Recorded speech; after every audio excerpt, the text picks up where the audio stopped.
G'day SA. I'm Jenna. And I'm Jay, and we're here today in Glenelg. And to tell you what, Jay, Glenelg is not only the place to see dolphins, but you can also swim with them as well. Hence why we've got this massive boat behind us.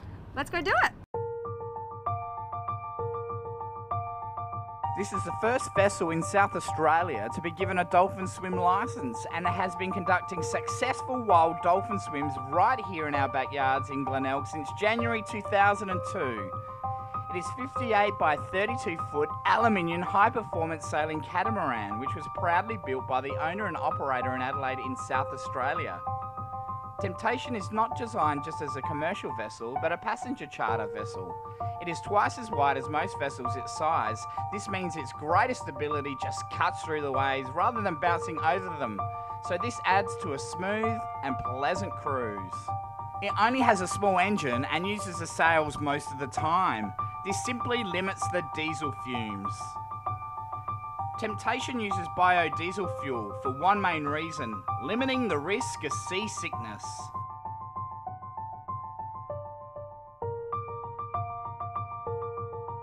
They say swimming with the wild dolphins is one of the most memorable experiences of a lifetime, and Jenna is about to try it out for herself. The captain is on the lookout for some pods, and as soon as we see them, we can jump in.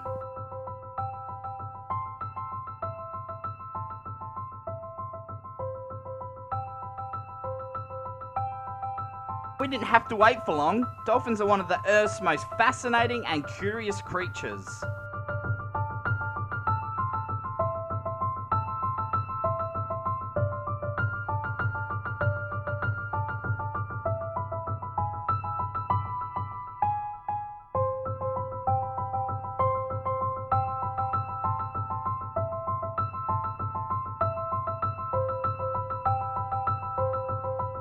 Now I'm at the front of the ship, and I tell you what, we are very, very close to finding the dolphins once again. We're just about to get up to another 6 dolphins that are swimming through, and Jenna is in the water ready and raring to go.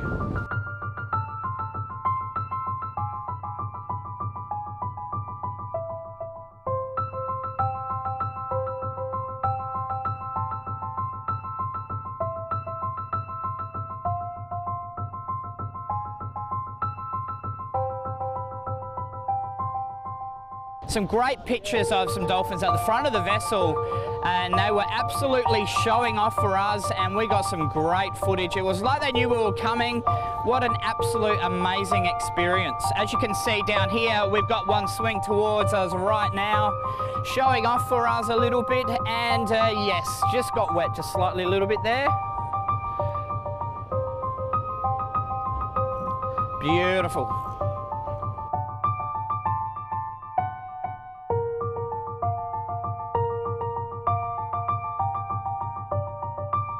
Now Jenna, I am so envious of you. You had your first swim with the dolphin. How close did you get? All right, so probably about that close, and maybe a bit further. So one of those swimming, you know, fishing stories. Yeah, but it actually looked at me, Jay. Oh, really? Yeah. I looked at you. Are we going to go in again very soon? Yeah, I think I'm ready to go in again if we find another pod, so on the lookout for the dolphins, Jay.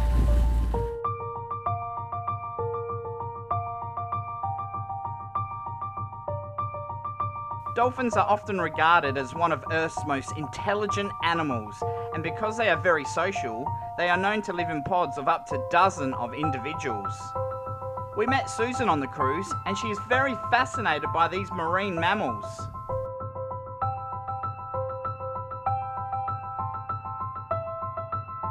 Now I've got Susan here with me. She absolutely loves the marine life, loves the animals. As we were seeing the dolphins, she was actually sketching some out. Now, how did you find out about the dolphin cruise? My mum told me about it and she's really interested, and so was her boyfriend Tony, and it was really good. Yep. Now, why didn't you want to go in the water today? Because we didn't think it would be good, but I've swum with sea lions before. You've done sea lions. Yeah, wow, that's really pretty nice. amazing. Now we're seeing about 20 today. Have you going to take any more photos today or anything like that? Yeah, certainly.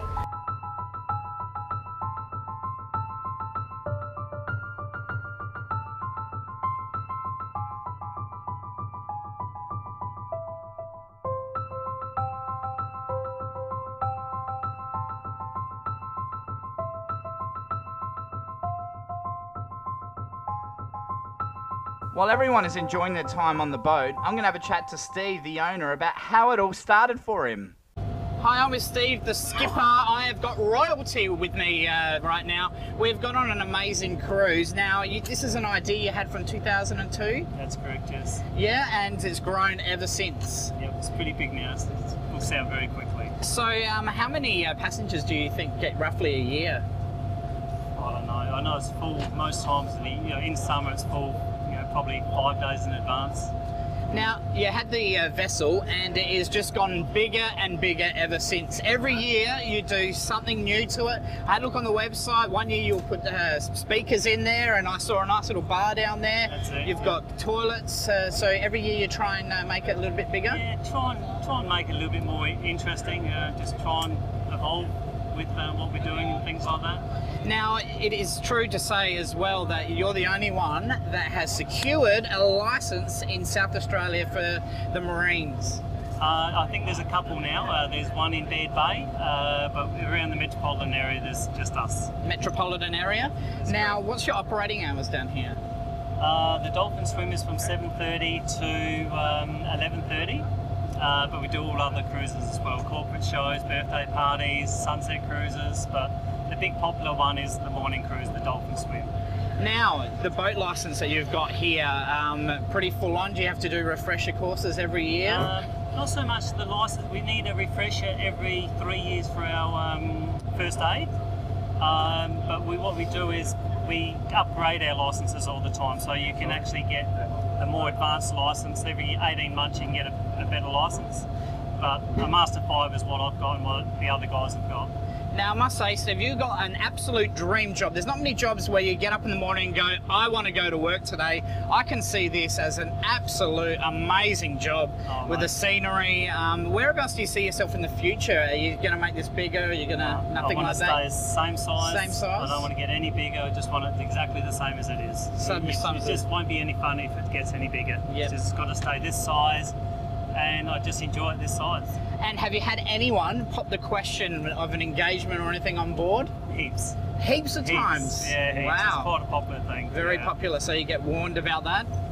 Sometimes we do, and sometimes it just happens. Yeah. Right when then you're out swimming as well, and then they go out there? I don't think there's been a proposal on a swim yet. Yeah. Sunset cruises are very popular. Valentine's Day is a very popular one for proposals. So you've had a bit of matchmaking on board? There's been a couple of matchmakings maybe? Yeah, a few, yeah. It's not too bad for sort of meeting people and that. Now, just quickly before we wrap things up, obviously that's the throttle to make things go a little bit faster. At the moment we're going about 1 or 2 knots, is that correct? No, we're doing currently 7 knots. 7 knots, and how fast are you allowed to go along the bay, along here? Well, we can go 12 knots under motor, and we can double that under sail. Under sail? And how often do you put the sails up for a bit of a cruise? Most sunset cruises we do, but we won't put all the sails up. We just put the jib up or the genoa. So it is. So this is pretty simple here. Obviously, you've got the.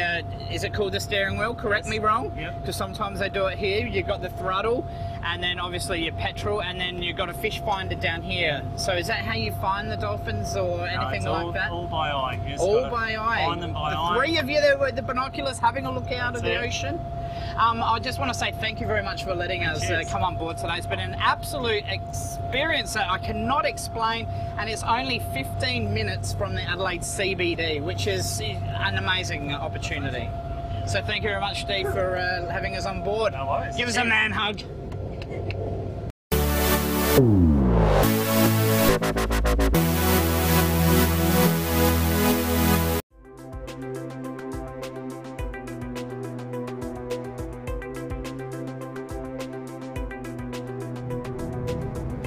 The beauty of seeing dolphins in the wild is that they are in their natural habitat and are not made to perform any jumps or tricks. If they are in a playful mood, it just simply means they're having as much fun as we are. Lewis is a qualified marine biologist and thinks that working with the wild dolphins is one of the best jobs anyone could wish for. I'm here with Lewis, who is a marine biologist. Thanks for joining us, Lewis. No worries. Now, how long have you been a part of Temptation Sailing? I've been on board around about 6 years, so it's probably been the best 6 years of my life. I've had my dream job since I was around 18, so coming out on board, having a laugh with the lads every day, taking people swimming with dolphins. Couldn't have it any other way, really. Absolutely. I think one of the best things about Temptation Sailing as well is that us as customers get to see the dolphins in their natural environment. Yeah. And that's important, isn't it? Yeah, definitely. So out in the wild, you get to actually see them having fun, playing with each other. You've got those social interaction aspects of the dolphin's behaviour. Out here, since it's open water, they get to fish for themselves, be a lot more happier, as you can tell, coming over to the boat, inquisitive and so forth. It's a lot better out here seeing them wild than actually in a small tank captured. So. And they live longer as well, don't they? They do. I'm not 100% how long they do live in, obviously, captured environments, probably around 9 to 15 years and so forth. Out here they can live up to 48, 52 years Wow. old, so definitely a lot longer lifespan than in captivity. What kind of dolphins did we see today? We saw a few different pods. Yep, so all of them were the bottlenose dolphins. Okay. Out here with the obviously scientific names Tursiops truncatus. In the Port Adelaide River, it's a bit different, they're Tursiops sedungus, so only a genetic difference, but out here's, yeah. And what is great. the difference? Just one little genetic difference, Right. so the little blood contact, I guess. Okay. I'm not sure, I'm not a geneticist, so. Okay. And what do the dolphins eat? Main diet out here is squid, so all through the area you got a lot of seagrass beds, so they do fish a lot for squid. When the pilchards come in and so forth, they do follow them in. We get another species of dolphins around that time of year, which is the common dolphin. Their main diet is pilchards and small bait fish. Main consistency of diet would be squid though, definitely. Fantastic. How many different types of pods do we have here? I'm not sure. Out here I know we've got around 1,300 resident bottlenose Wow. dolphins, which obviously stay here all year round. Around about 30,000 transient bottlenose dolphins, which migrate out through Gulf St Vincent annually. So today I think we probably had around 6 or 7 pods of dolphins. If you go a lot further north, a lot further south, you're obviously going to find a lot more. So it can obviously be a lot of dolphins out here. So. And there's obviously different types of the year that they perhaps are more approachable to the boat. All year round they're pretty inquisitive, want to come over, have a look at the boat. It's just more or less weather conditions, so if we can sort of stay in one spot for a while and let them come to us, or if they're just going to go out and surf the waves and shoot straight through under the boat in about 2-3 seconds, it comes down to that. Like today, beautiful flat day, they just come over, stay around the boat for as long as they want, then sort of tear off. So yeah, summer's better. What about other sort of sea life? What other animals can we see when we're on the boat? When you're in the water, obviously there's a lot of sea life underwater, fish, seagrass, squid. Seen a lot of squid out here. Took a picture a few weeks ago of a squid jumping out of the water to get away with a dolphin, so that was pretty funny. Besides dolphins, a lot of sea lions, New Zealand fur seals, got a lot of penguins out deep as well, which is pretty funny, and definitely a lot of bird life, cormorants, a lot of seagulls, but we don't, care about seagulls that much. Now, one of the dolphins got maybe about this close to me. Yeah. They come up very close to you, don't they? We've had them nudging people in the water before. Wow. Obviously, our number one rule is do not touch the dolphins. Okay. She was good about it. This was Christmas Eve 2 years ago, and the dolphin just come up, gave her a bit of a nudge. She didn't know what was going on. She put her hands in the air, like, I'm not touching it, I'm not touching it. We're just like, just enjoy it. And so that was a good laugh. What's the reason that we can't touch the dolphins? Besides being against the law, you can't touch any marine mammals in Australia, obviously, especially through these metropolitan waters as well. On our hands, I've got a lot of bacteria on our hands. Okay. Dolphins wouldn't be used to that bacteria. Obviously, they don't have the sort of immune system we have, but they don't have doctors to give them antibiotics or anything like that. It's sort of live or die out in the wild, and if we do touch them, there is a higher percentage that we can pass on something to them and give them an infection or something like that, and in turn, they won't last as long, which is unfortunate. Well, what a fantastic way to experience dolphins and see them in their natural habitat. Thank you so much for having a chat. No worries. Enjoy the rest of the day. Thank you. Cheers.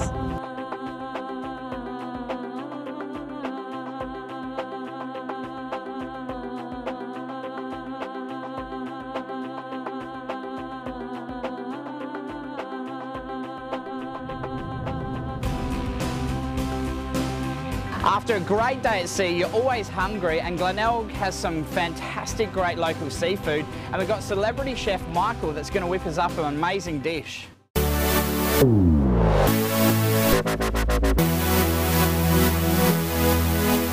Travelling is one of the best things in the world, and my favourite thing about travelling is trying different foods from different areas.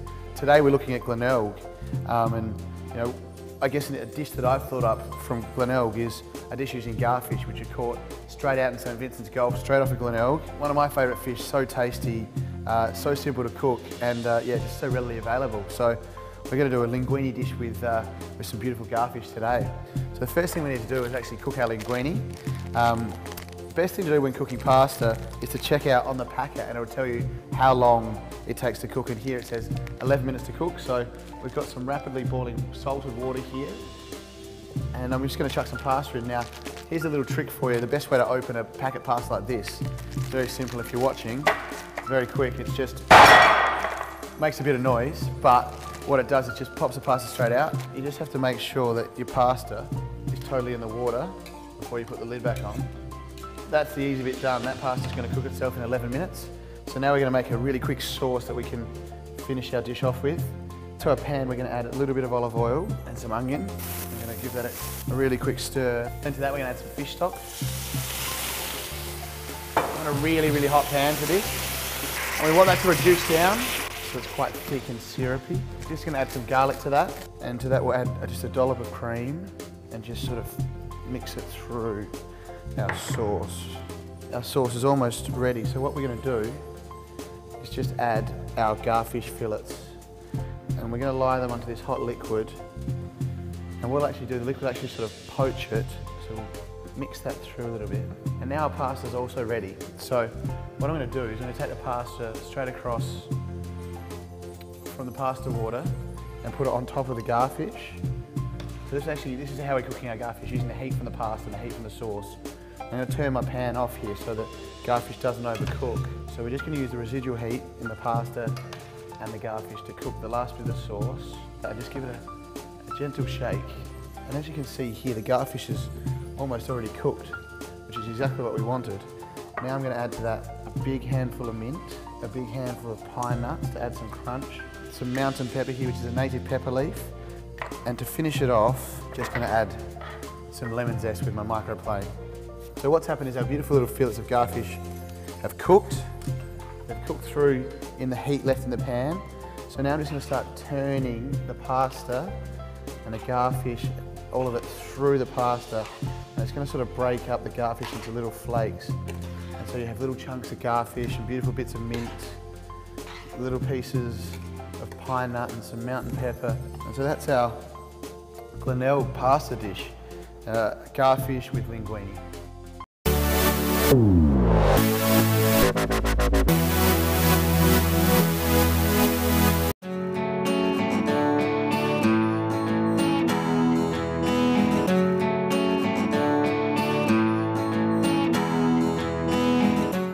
When you come into Glenelg, you can simply just get that feeling that is full of amazing history. Established as a colony in 1836, it is the oldest European settlement on the mainland in South Australia.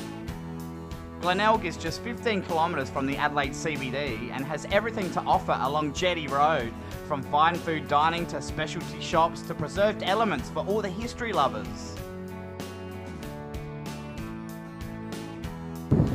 Who doesn't remember this tram, the H-Class tram, which was designed in 1929 and operated until 2006. I remember coming down to Glenelg, the 15-kilometre trek from Victoria Square down to Glenelg at Moseley Square, where the seats filled up and also the air conditioning wasn't quite there. But in 2006, the government gave us some luxury trams called the Flexity trams, which we absolutely love and enjoy the ride here to Glenelg every and each day.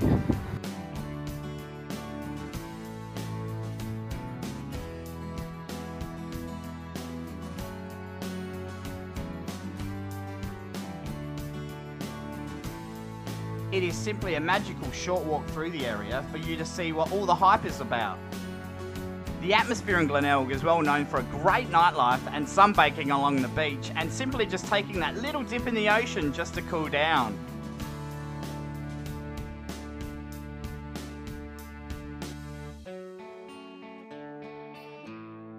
The marina in Glenelg also has great cuisine, or simply you can just have a drink with some friends. Take in the beautiful views, do some shopping, or just simply pamper yourself. The marina has it all, especially a lot of catamarans and different boats for the kids to see and enjoy every day.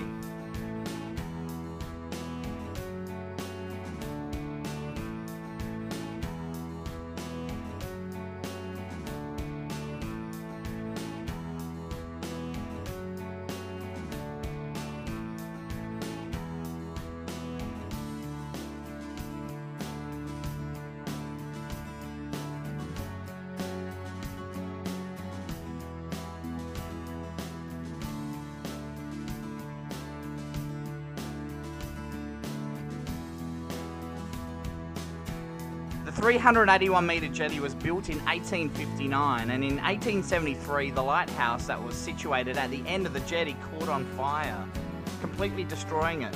Then in April 1948, Glenelg was hit by a major hurricane and the jetty was washed away. This only left the kiosk and the aquarium, which was unsafe and therefore had to be demolished in 1969 when the jetty was rebuilt, but this time only being 215 metres long. As you can see, the jetty has had a few colour changes over the years. Prior to the 1836 European settlement of South Australia, Glenelg and the rest of the Adelaide Plains was home to the Karoona group of Indigenous Australians. They knew the area as Pada Ilya and the local river as Pada Ilyanga, known as the Padalawanga River today.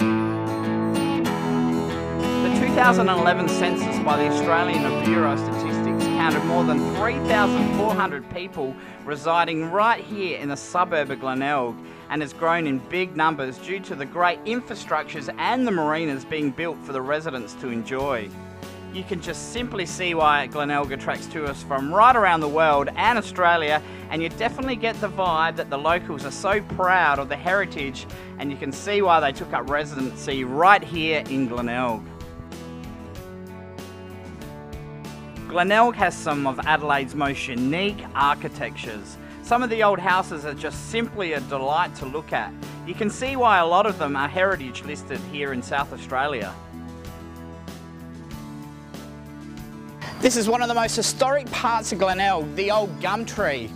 Governor Highmarsh came here in 1836 on December the 28th, and he proclaimed the colony to South Australia, and every year since, on December the 28th, as we know as Proclamation Day, they relive his historic speech.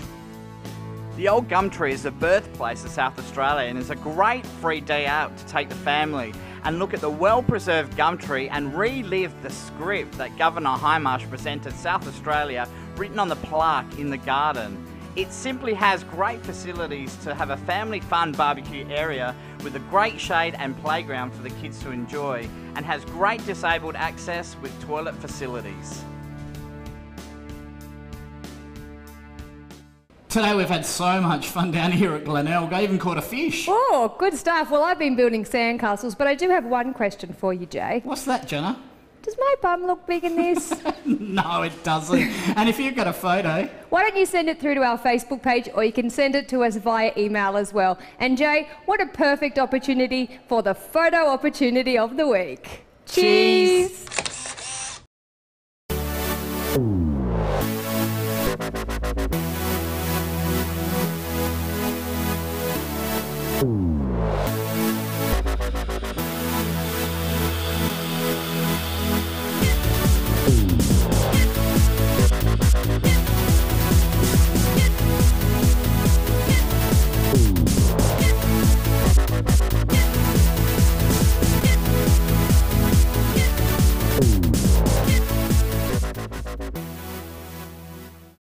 This program was proudly brought to you by San Remo.